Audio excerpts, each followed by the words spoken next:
Hello Pixies, welcome back to a brand spanking new video by yours truly, Lady the Laddie. Remember, if you do like the content, be sure to like, subscribe, and of course follow on Twitch, where you can be a part of the action live and in person, with little old me and our wonderful community. Today's video is all about Nyx. I subsumed her first ability off and replaced it with Wukong's Defy using the helmet system.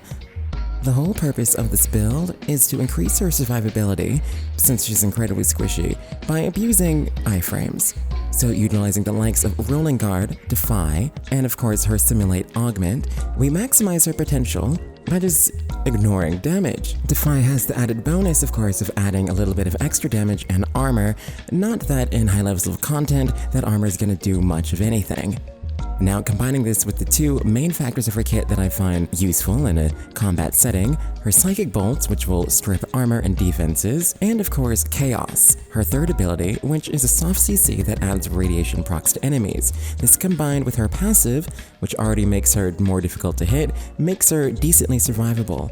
Now combined the added bonuses of having both Rolling Guard and Defy added to her that she can use relatively freely along with Assimilate, you have multiple options to A. increase your damage, B. increase your survivability, and of course mix and match for a really aggressive and dynamic playstyle.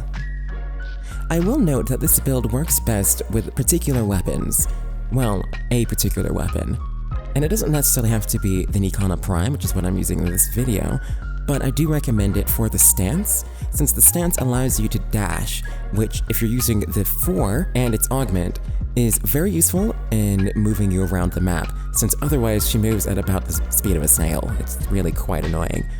Of course, the other option is warping with your operator, but not every map calls for that, or is exactly created in a fashion that would allow it to be used effectively. So, utilizing the effects of Defy, the mobility of the Nikana Prime, and of course, Nyx's innate survivability and powers, we created a build that allows for flexibility and good scaling into high levels of play that, as you can see, was used quite effectively in our level cap run in this disruption.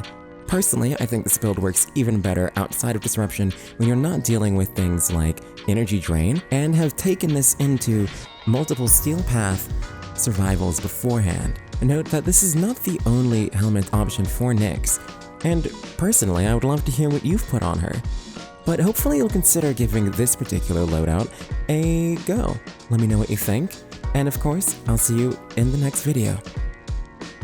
Again, thanks for watching, and if you liked the content, be sure to follow here on YouTube, and of course follow us on Twitch when we're live almost every day of the week except for Sundays, because I take breaks. Bye!